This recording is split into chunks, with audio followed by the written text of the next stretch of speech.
2021. I am James. Who are you? We are here for another breathtaking edition of the show that has not ceased to amaze you. The show that refuses to go away. The hobby that I just can't seem to stop participating in. It is At Home with James, live on Twitch along the information superhighway that the cool kids in 1995 referred to the internet as. I am very excited for you to be joining us on this spectacular midweek treat, as I have come to call it over the past months. And when I say months, I mean 17 months. 17 months in the jungle, in the trenches, exploring topic after topic, theme after theme. And I hate to say it, but I think I've run out of topics. I think I've run out of themes. I think I've run out of names for these shows. Over the course of the past few months, there's been like 3 or 4 different summer-themed shows. I've begun recycling topics. Today, I was laying in bed in my Fruit of the Looms, a loose little t-shirt, concerned about how I had intended to take my morning walk, a constitutional, if you will, scared about the heat beaming down, and I thought, oh, we'll do a heat wave show. I thought, James, you've done that. In my psyche, I call myself James. Why wouldn't I? It's my name. No one else calls me James, but I thought maybe I'll start. Can't do another summer show, James. You've done 3 or 4 of those already, James. Why don't you get creative for once in your miserable life, James? And then I thought, James, I've been creative more than once in my miserable life. And I said, James, you're right. Maybe it's time you get a little bit more creative with the show. And I tried and I tried. I closed my eyes, I clenched my fists, and I was trying to force as many ideas as I could. All I could come up with were some real hack jobs. I thought, best things to keep in your wall at night. And that sucks too. Do you have a new bath mat night? That stinks. Worst piercings? Nah, too vulgar. And then it hit me that it's over. It is over for me. At one point, a creative wunderkind. Now I'm scraping the bottom of the barrel like a something or other. And then it started to really sink in. I thought, what are you doing with yourself here, little buddy? You just going to keep forcing the program, forcing the show? I thought, yes, I am. You want to know why? Because I've got nothing else. This is it. You and I both know, from me to you, the cherished audience, when it comes to this show, it is a child to me. It is a partner to me. It is a job to me. It is my one and only everything. It's a addiction that I just can't kick. So then I thought to myself, well, this past Monday, we did the Wheel of Discussion Topics. I thought, what if we do a spinoff? A lot of places, they wait a couple years to do a spinoff. I waited 2 whole days to do a spinoff. That's why tonight we're going to have the random question generator. Now, you might be asking yourself, if you were watching on Monday, you're thinking, well, James, what's the difference between the random question generator and the Wheel of Discussion Topics? Well, the Wheel of Discussion Topics are broad topics. The random question generator are questions. That's how a spinoff works. Who's here to join us for the random question generator night? Andy Assaf is here, and God bless Andy. Probably the 3rd, 4th, 5th week in a row, he is running this show on a low buffer rate. This guy is a true warrior of the tech world. You want to talk about fiber optics? He knows what we're talking about. You want to talk about fast Wi-Fi? He knows what we're talking about. Andy Assaf is going to be answering random questions. Joining Andy is going to be Jess Fildes. Now, you might be thinking when I say that name, hey, wait a minute, James. Doesn't Jess hate being on this show? The answer is yes. I called in a favor today. I said, Jess, you come on this show tonight, I will buy you a coffee. That's how bad things have gotten around here. I got to bribe people with coffee to be on this damn thing. I remember when everyone was excited to be on this show. They thought, yeah, I'll be there for bath mat night. I'll be there for wallet night. I'll pop in for worst piercing. I'll talk about how I have a pierced ass. Now, I got to buy people off with coffee. And I'll tell you what, Jess, She's not drinking filtered swill. I got to spend top dollar on this coffee. And be $4 or $5 deep. And that's before a tip. Before we get into the random question generator, I have asked another person for a favor. Joining us in just a matter of moments, a broadcasting icon in Montreal. You can hear this person almost every single day of the week. And I need help. I need guidance. I need some tips. So without any further ado, let's welcome pal of the show, CJAD 800's very own, Sarah Deshaies. Sarah, thanks for stopping by. I know it's your bedtime, but I really need this right now. It's a pleasure to be here. Thanks for having me. Sarah, look, I'm not in a good way. As usual. Well, I'll move on from that hellacious hell burn that I just received. My feet are tingling. They're crispy. Sarah, how do you do it? 5 days a week. You're putting in the work. You're coming up with questions. You got trivia. You got topics. You got tips. You got tricks. You're essentially a broadcasting magician. I'm 17 months deep and I have hit my ceiling. I don't know what to do anymore. I don't know what to do. Well, thank you so much for the kind words. I think you might have overblown a little bit what I do. Well, I think it's a nice balance, right? You come on to this show and you're like, James, you're always in a cranky mood, a curmudgeon. And I compensate by being very, very complimentary. Oh, yeah, fair enough. Okay. I get the gambit. Mm-hmm. Okay. Gotcha.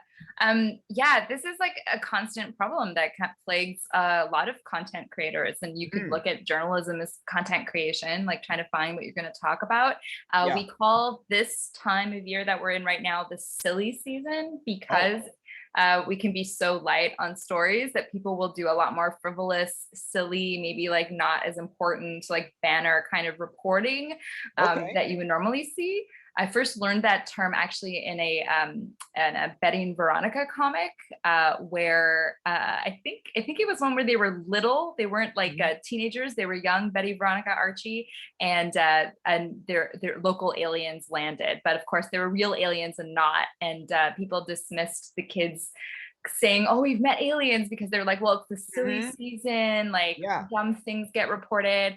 I mean, for example, the other day in Ottawa, a family reported that they had found an ancient sword, not an ancient, but like a sword from the 1800s in their backyard. Okay. And that story, I think, could get play anytime really. But it was kind of like, you know, just kind of one of those lighter stories that just pops up and it's not really connected to anything that's in current, ongoing in current affairs. So that happens. You're saying that perhaps I need to embrace the lighter side of things, not try too hard. Think about things that'll make people smile. Think about things that'll make people happy. The difficulty is that even if I do that, I'm still the host of this show, and I'm not quite sure that my disposition, my demeanor, my outward energy is something that really promotes happiness and enthusiasm.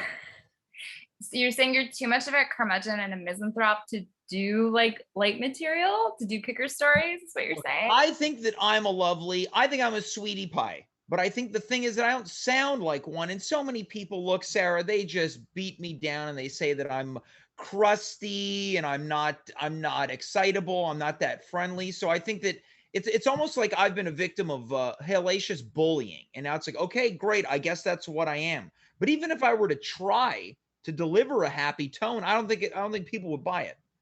Okay, so you're saying you're being typecast unfairly. Yeah. As a curmudgeon. Okay. Yes. Well, I guess there's only one way to get around that, and it's just to do tons and tons of really light material and kicker stuff to really show people that you can do the light stuff. Okay, so like really play around with, like we've been talking, the lighter side, right? So maybe at the beginning of the show, when I'm doing my intro, it's less complainy and more, guys, I was walking down the street today and you're never going to believe it. I saw a dog eating an ice cream. Precisely. I feel like I'm spasming. Like, I don't know. It doesn't feel authentic.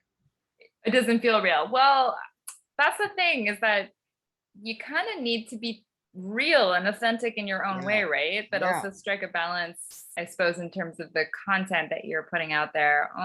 Okay, so try You to need a find a media healthy trainer. You medium. need like a legit media trainer to help you through this. Okay, now Sarah, are you offering your services free of charge? I'm not a professional media trainer, but Hmm. I'm happy to help like put our heads together and try to figure something out. Well, you said something that spoke to me. You said you got to find kind of the in between, right? So to be your authentic self while at the same time finding the lighter side of things. So maybe instead of a dog eating ice cream, it could be like, guys, I was walking down the street today. It's hot out, but you know what? We're not going to be complaining about it in the winter because it'll be so chilly. We're going to want this weather. In any event, I was walking down the street and I saw a dog. And I know what you're saying. Oh, was the dog eating an ice cream? No, it was eating another dog's ass. The lighter side with James. I think we've hit gold. Yeah. I think this is the Gold. I think this is the Okay. route you want to take. Yeah. All right. Yeah. Okay. I like that. Okay, now Sarah. It's man of the people, but with like a real edge to it. Okay. I think we're going Yeah. somewhere. So kind of like if we were to play this kind of in your world, which is radio broadcasting, kind of the marrying the classic morning person with kind of a stern-esque, right? Yeah. Yeah. Okay.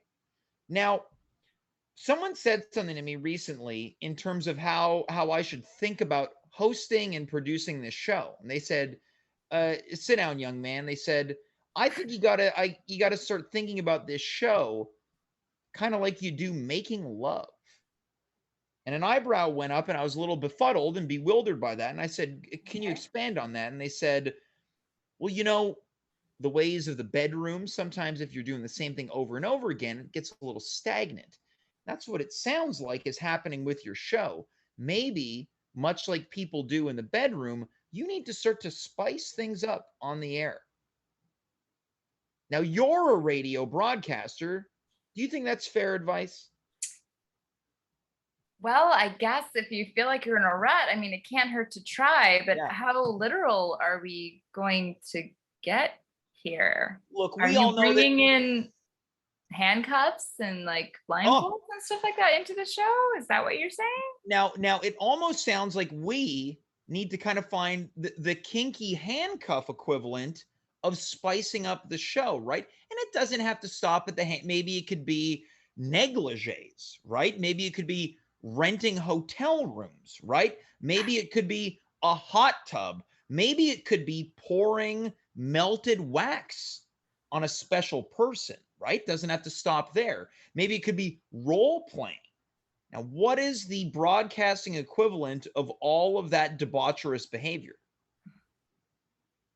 Now, what's the hot tub equivalent of spicing the show up?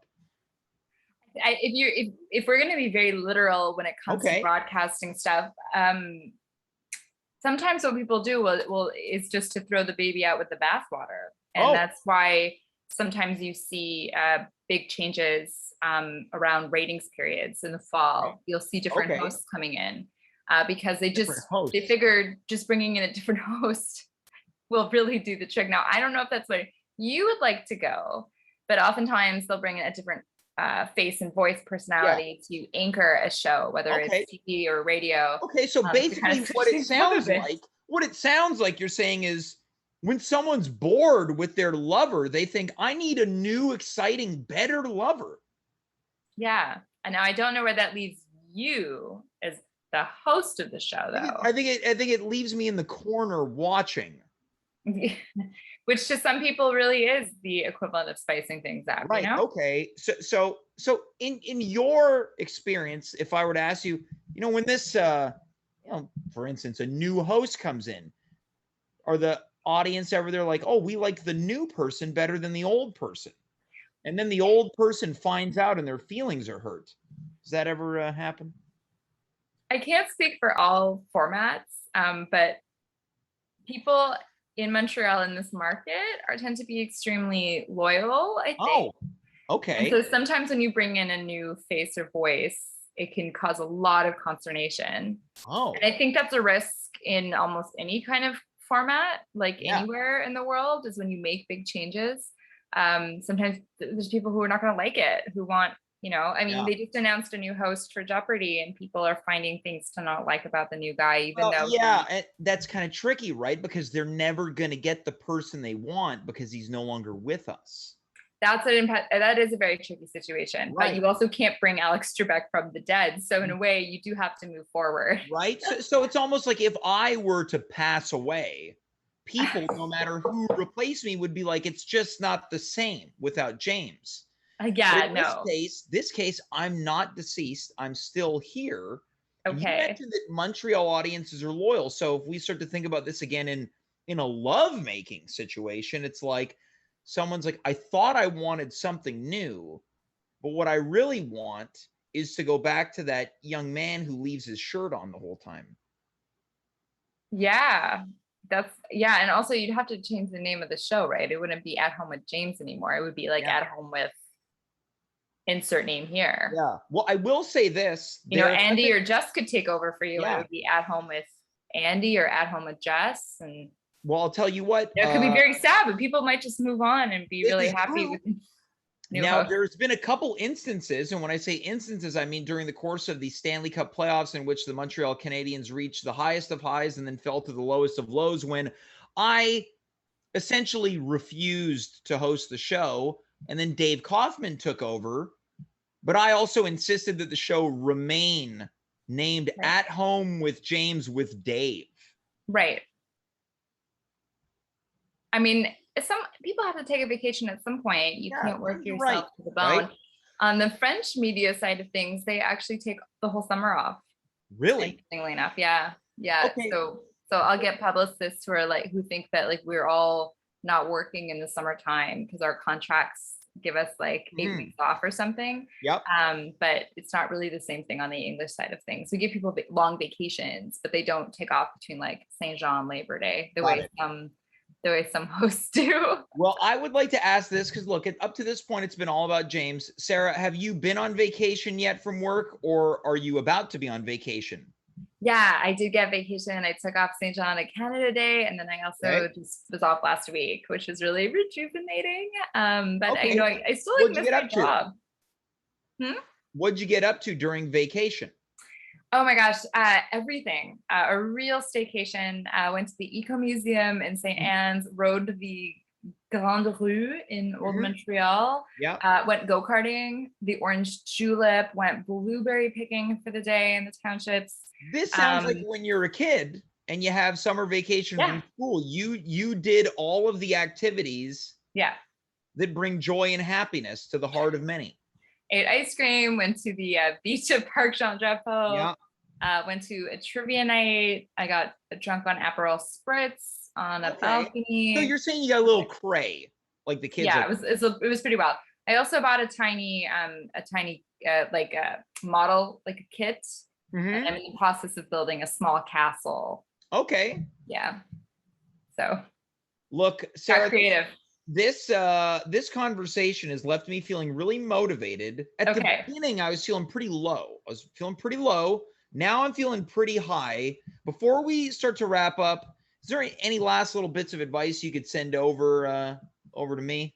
For keeping it fresh with your show? Well, I'd say vacation, since we were talking about it, is a really good thing to do. You do need to take a break, refresh your mind, not work for a little bit. So maybe if you haven't had time off just yet, do that.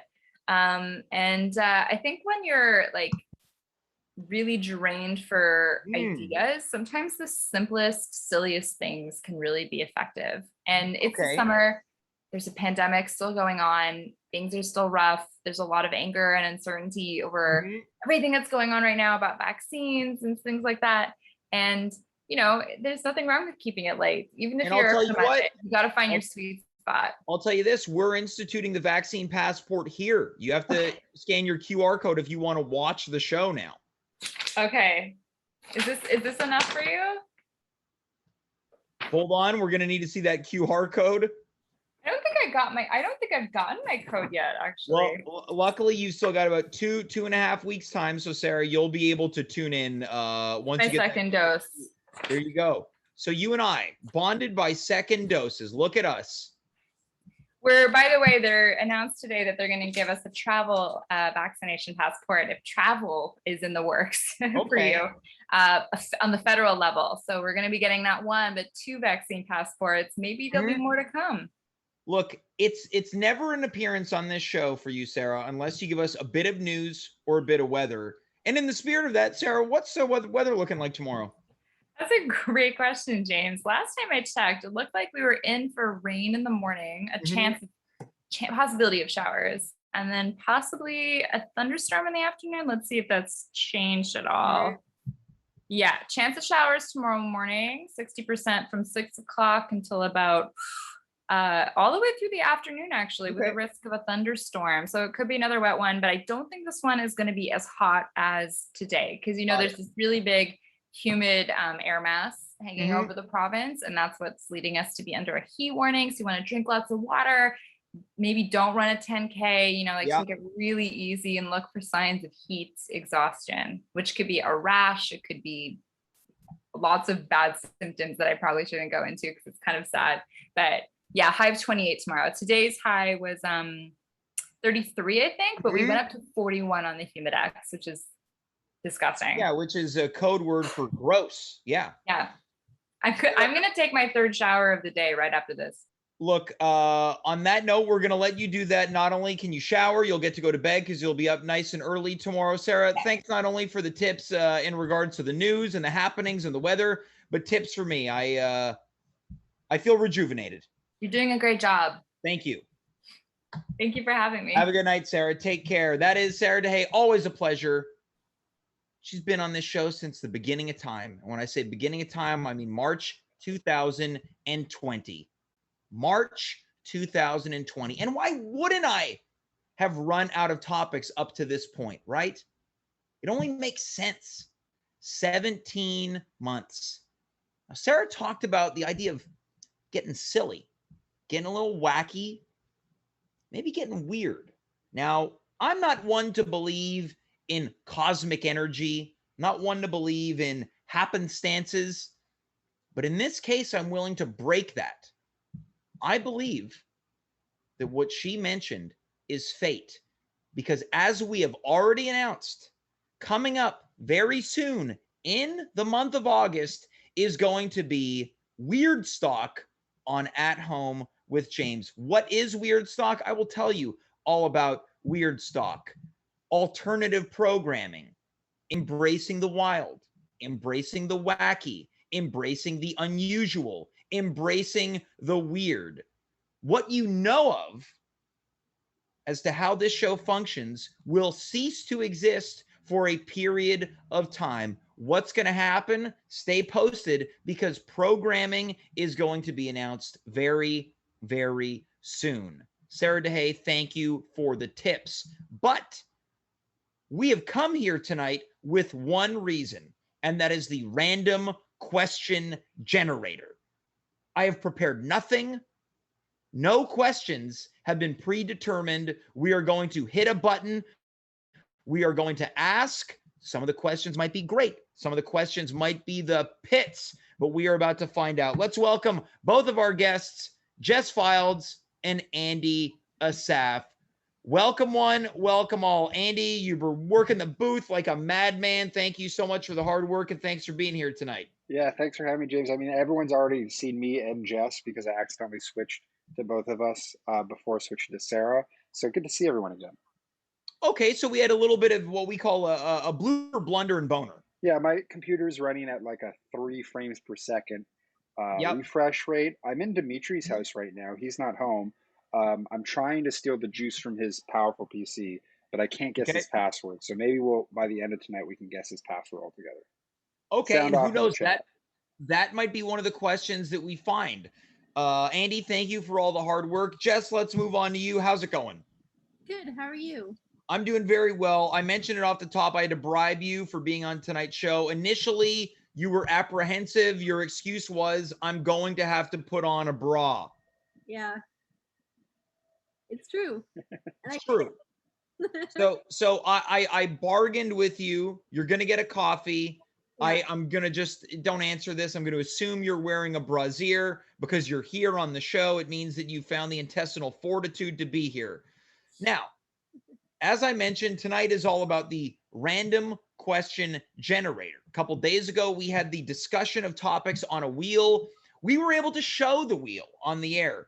Because of tonight's frame rate, we cannot show the random question generator. My computer is at 99% capacity right now, it says. So yeah, so this is what we're gonna do. This is what we're gonna do for the audience and their immersive experience, because we can't show them the generator. I'm gonna look to you, Andy, and look to you, Jess, to help make the experience a little bit more immersive. Once again, we can't see it. So I would like for you to count me down when I push the generator button. It's gonna be very simple. All you'll need to do is shout, "Push that button," but not too expressive, just expressive enough. So are you ready for me to push that button?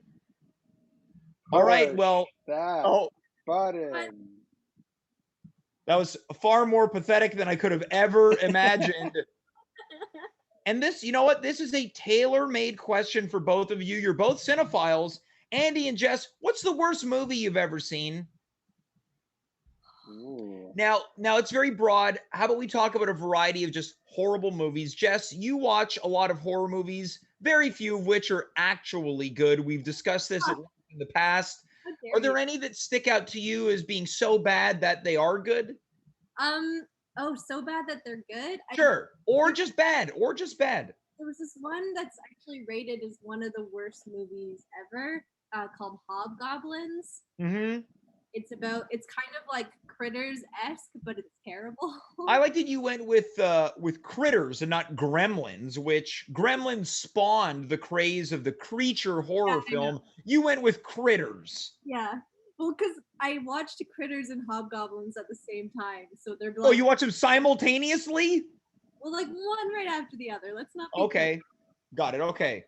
Yeah. All right. So why is Hobgoblin so bad? Just the effects were bad. The acting was bad. Script was bad. I feel bad making fun of it because I know that even the director thinks it's bad. Right. So you feel like you're piling on. Yeah. Okay. It was a Mystery Science Theater 3000 episode as well, which and Andy, have you seen Hobgoblins? I haven't, but you just saying Mystery Science Theater feels like that's where I heard the name before. Be talked about on Mystery Science Theater, but I haven't seen it. Okay, so Andy, what would you like to join in the fray? The worst movie you've ever seen? It's tough because like most bad movies, I forget about them. So like the one movie experience that sticks out to me that was especially disappointing. I'm a big M. Night Shyamalan fan. I'm a huge Shyamalan apologist. Yeah. I love Signs, one of my favorite movies. It's really goofy but still very good. Amazing performances. I remember going to see The Happening in theaters and was absolutely floored about how just god awful it was. You have Mark Wahlberg playing a school teacher, which just doesn't play.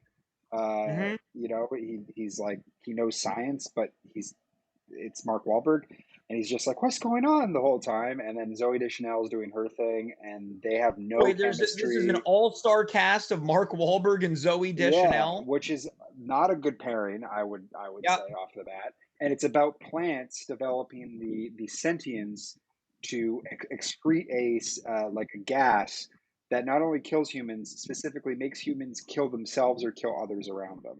So and then Mark Wahlberg uses his botany knowledge, because he's, again, a fourth grade science teacher, to realize that it's actually they're reacting to humans being in clusters, so everyone has to spread out. You got to stay away from people to survive.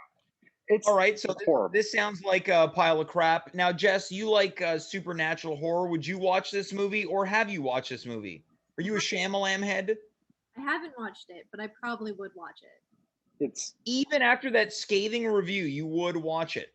It makes me want to watch it. It's not even a fun watch, I'd say, though. I guess maybe you could have fun going in knowing it's bad, but it's just such a flat, boring, bad, like, and Shyamalan does great, like, high concept stuff, but that one was a miss.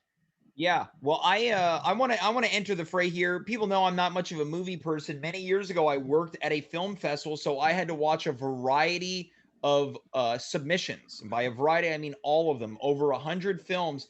And I stumbled on this one movie, I believe, called "There's Something Strange About the Johnsons." It was filmed. The quality looked like a Hollywood quality film. Opening scene of the film features a little boy pleasuring himself to a photograph. His father walks by and essentially catches his son masturbating. He walks in, sits on the bed. He's like, I just want you to know there's nothing wrong with what you're doing. It's okay. You're not weird for doing this. You go to bed, champ. So then the dad gets up and leaves. He has a moment where he closes the door and like gives him a nod. And then the son picks up the picture and the camera slowly shifts, and you find out that he's been masturbating to a picture of his own father. It's an Ari Aster movie. I was too. just Googling this to confirm. This is the acclaimed short film by Ari Aster. Now this film was I'm about to go on record and say I voted for this to appear in the festival because I thought, you know what, the subject matter is perverse, but in terms of visually, this is the best looking film we've got. The president of the company, his wife, flat out refused to air the film. There's also a scene later on where, as an adult, the son is now molesting the father. He forces his father to perform oral sex on him prior to his wedding. Now, Jess, would you watch that one simultaneously with The Happening? Good double feature. It's a real double feature. Yes, I would. All right, yeah. So I don't want to say it's the worst film that I've ever seen, but that's what sticks out when I think about this. Are we ready for our next question? Yeah. Hit all right. button. So Jess, for the second time, yep. That button. All right, great. I'm curious to know if this chant can get worse as the night goes along. Here's the question: what story does your family always tell you about? Now, Andy, I feel like you must have some stories that that your old man regales you with, and at the same time, Jess, I'm sure you've been bored to tears with a variety of family stories, as we all have.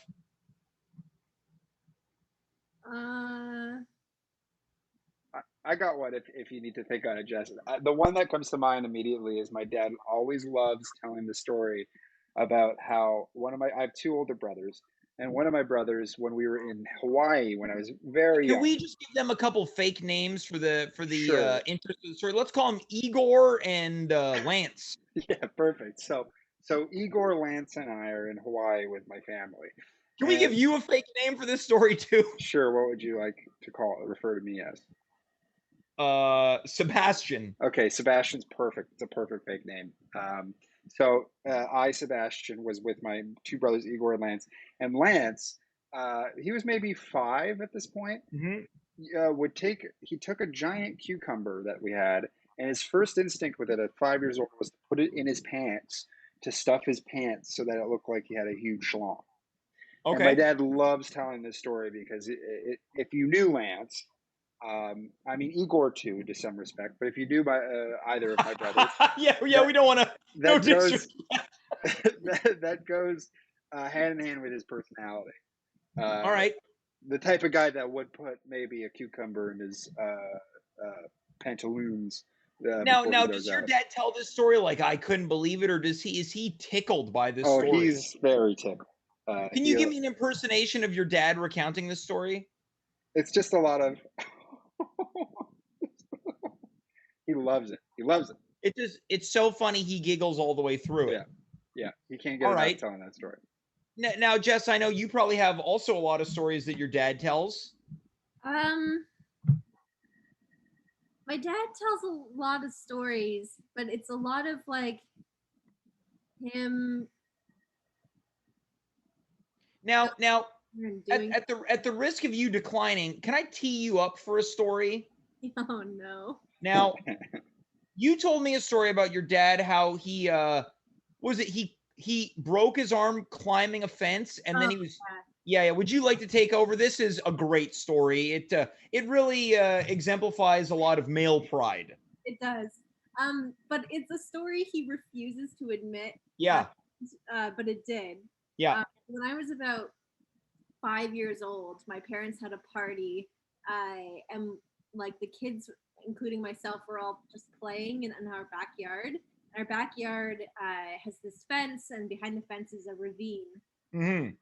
We thought we saw a fox jump the fence and dash into the ravine. Like one kid was just like, "Yeah, we saw a fox dash into the ravine." So I was 5, and I went and I told my dad because it was the big news of the day. Yeah. And he. And what do you think your dad was doing? Was he at the party? My dad was drunk, and he was.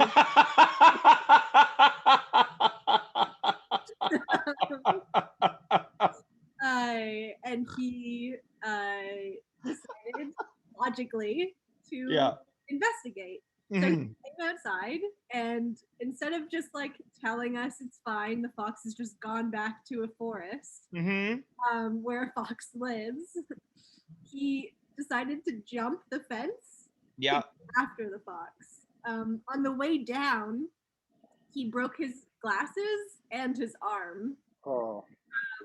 And rather than like, tell one of the kids to go like get help or like call someone. Well, that would be embarrassing, right? You're a grown man who's had a couple cold ones. Your arm is broken, your glasses are broken, and you're like, quick, get help to some little child.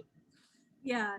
He decided to traverse the ravine to the street, and managed to flag down a neighbor, and then disappeared for 5 hours.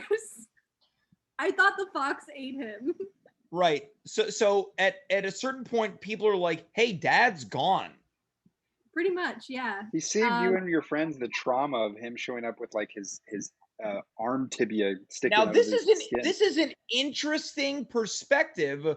Now, Jess, obviously, you know your dad better than Andy and me. Do you think he was doing this to protect you and the children from having to see a grown man with a broken arm, the horror of an injured grown-up? Or was it purely from a place of pride? Place of pride. All right. Without hesitation. Okay, there goes now my theory. All right. Well, look, Andy, you were doing a kind thing there. It felt like you were trying to assist Jess's father. Now, Jess, can we give your dad a fake name for this? Sure. Larry. Larry. Okay, so Larry comes back. Tell us what happens when Larry comes back. So I was in the driveway when he came home, and he had a cast. He said hello, and then he went inside. And he, to this day, will not come clean to it. Yeah, he refuses to talk about it. All right. Look, a lot of stories about dads. I wish I could contribute one, but mine's not with us anymore. It's now time for the next question. We got this. You know what time it is? Hit that button. Is it push? Push that button. All right. The next question is, if you had to change your name, what would you change it to? Now, this is a thinker, right? This is something that oftentimes little kids, like, no, my name's not James anymore. I'm Camouflage. Now, that's a pretty good one. What a name, right? Now, Camouflage Assaf would be a really good stage name. Now I think that fits for you. Now, before we get into it, I want to ask a sub question. As a little kid, were you ever one of those kids who'd be like, oh, I don't call, my name is this now? I remember not liking my name as a kid. I think I've told this story too, that I was almost named Chad, which would have been short for Charles. And luckily that's rough. If you were Chad Assaf, Chad is already bad enough, right? Chad is one of those names that is villainized now. Yeah. But at the time, you probably would have been referred to as Chode. Possibly, yeah. Chad was when what was that show? Seventh Heaven or One Tree Hill? One Creek Hill. Yeah, One Tree Hill had a Chad on it. I remember that was big. Oh, hold on, Jess. Are you confessing to have been a One Tree Hill fan? I dabbled. I tried it. I didn't get it. Well, it sounds like you did more than dabble. Okay, so Michael Murray was in it. Okay, got it. Yeah. Okay, so Jess, you're saying you had the hots for Chad Michael Murray? I think everyone did back in like 2003 or whenever that was. More like Chode Michael Murray, right, Andy? Now, Jess, did you ever have a little kid name? You're like, no, I'm not Jess anymore. I'm Persephone. No, but there was a brief period of time where I stressed that my friends call me Ika instead of Jess when I was like 13.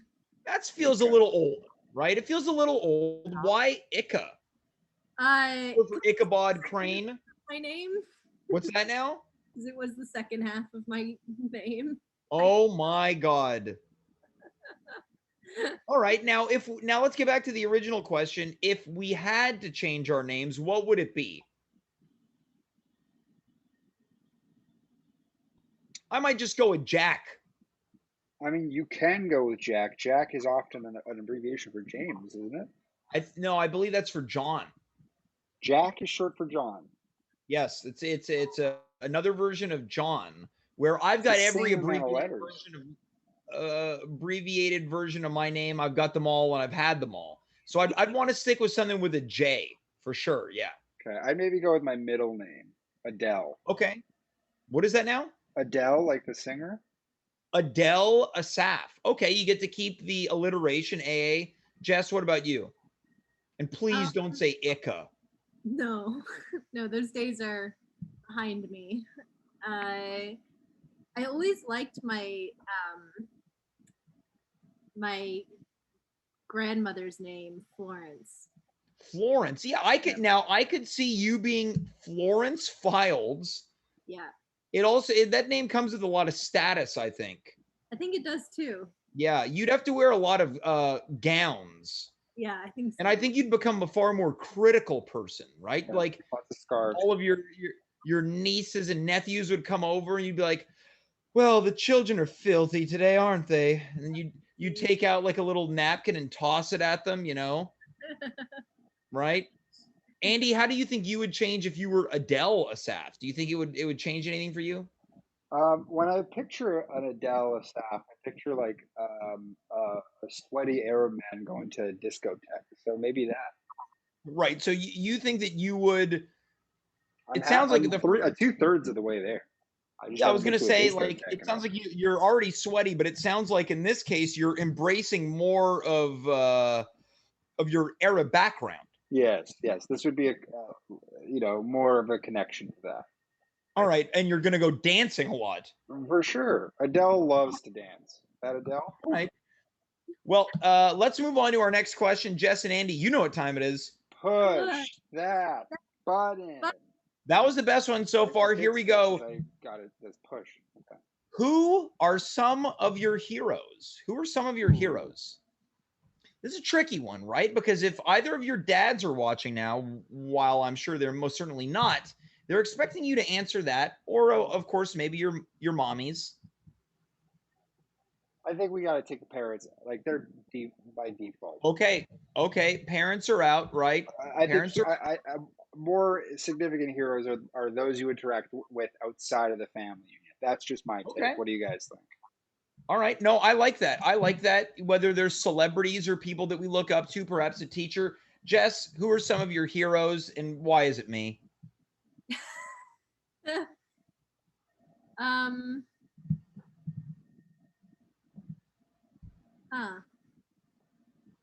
I'll tell you what, you can get as emotional as you want. Right? I know it's tricky because I'm sitting right here.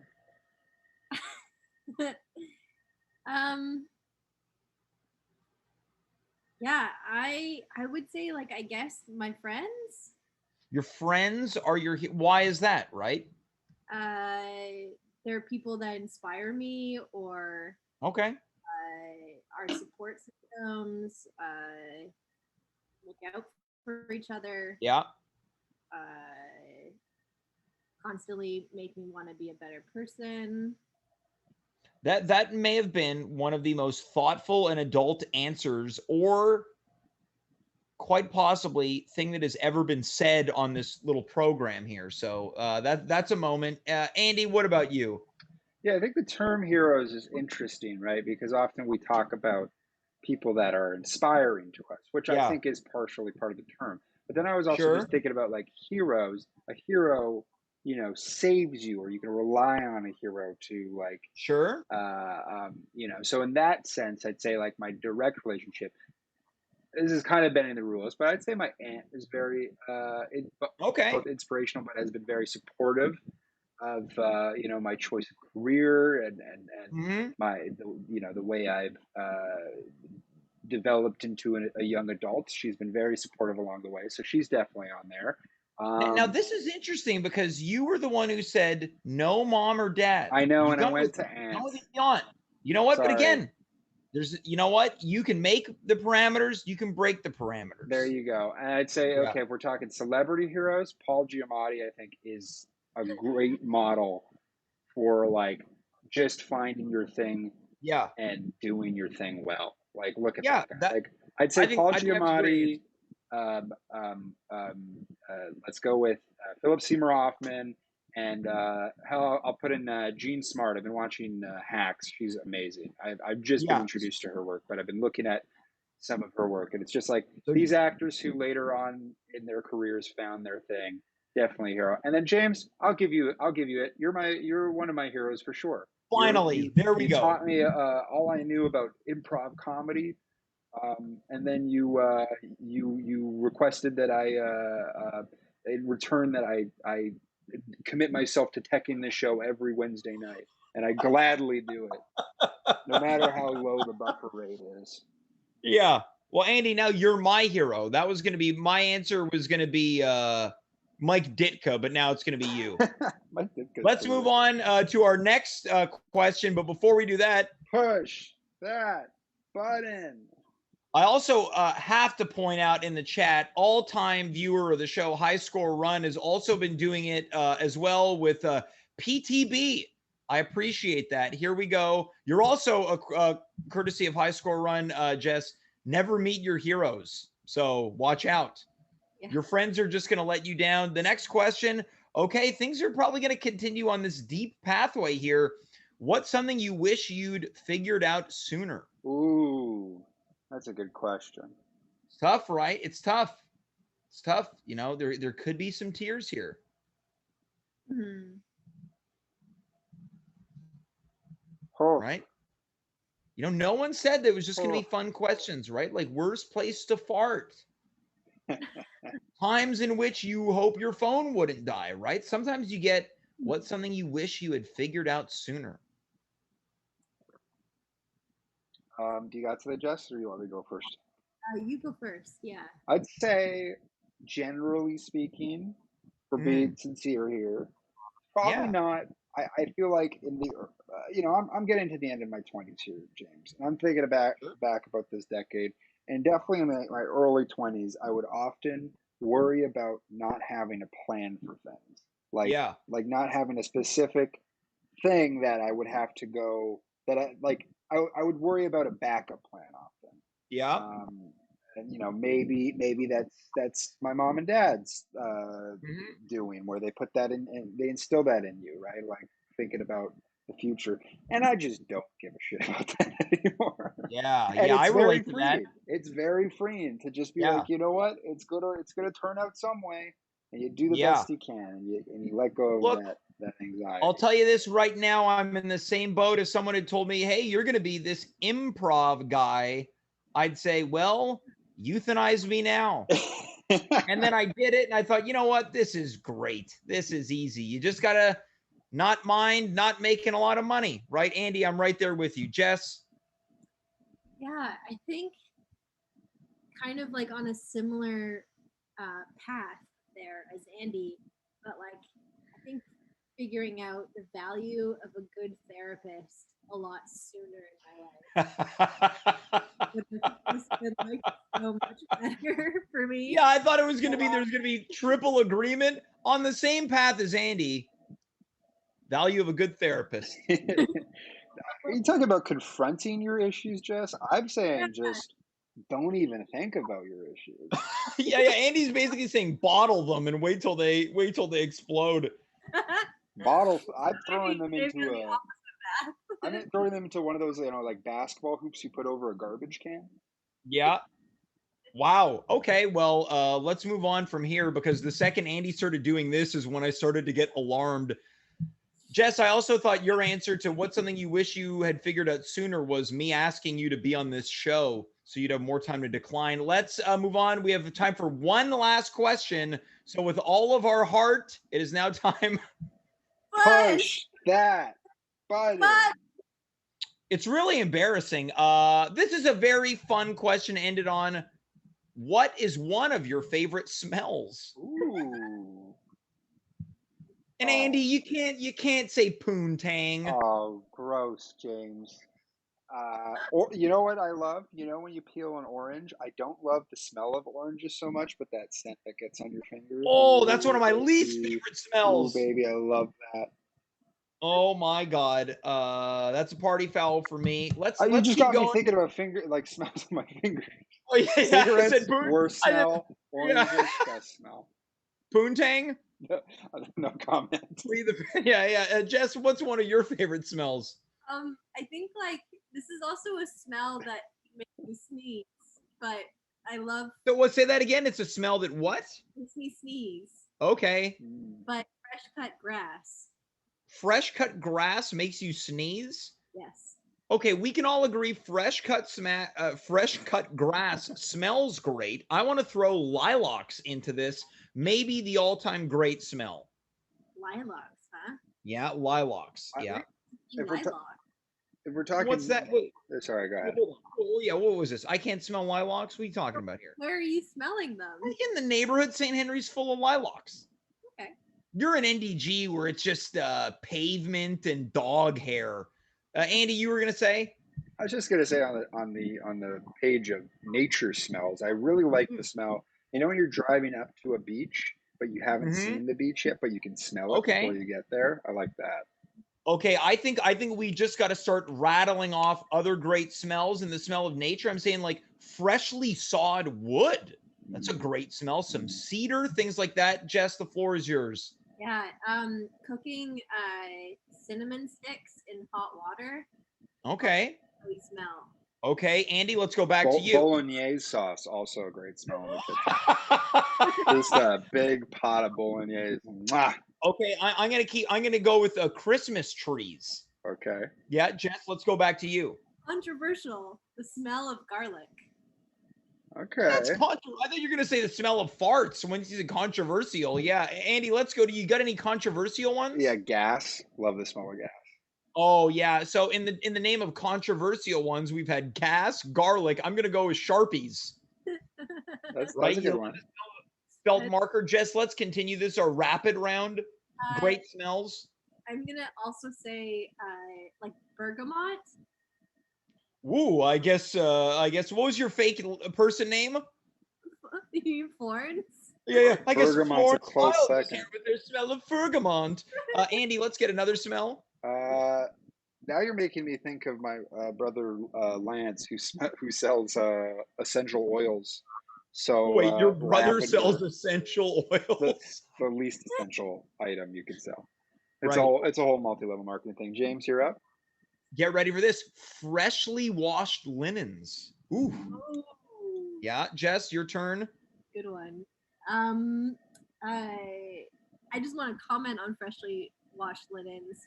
I use unscented soap because I have to, and it makes it so much less appealing. What do you mean you have to? Don't tell me you're allergic to soap.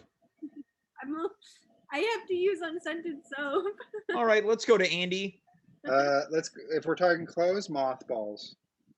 Mothballs? So you must love being in a Village de Valor. Yeah, or just going up into an attic and smelling mothballs. It smells like you don't know what you're going to discover. All By the way, I'm our viewership plummeted once we started doing this. You know what? This is basically just going to be our post show. This is going to be our post show. I'm going to give our final smell of the night, the all-time classic, new car smell. As we begin to wrap up here, once again, Jess from High Score Run. Jess, use garlic soap. Andy, Jess, that is a horrible idea, but you know what? Different strokes for different folks. Thanks so much for doing the random question generator. The answers were entertaining while at the same time heartfelt. We're going to sign off together. Let's just sign off together. We've been doing it the past couple episodes. I like the way it feels. I feel less alone, and it saves me from doing a closer. So for Jess, Fildes, Andy, Assaf, who's been working the board, I am James. You are you. We were here. Good night, goodbye, farewell, and of course, be well.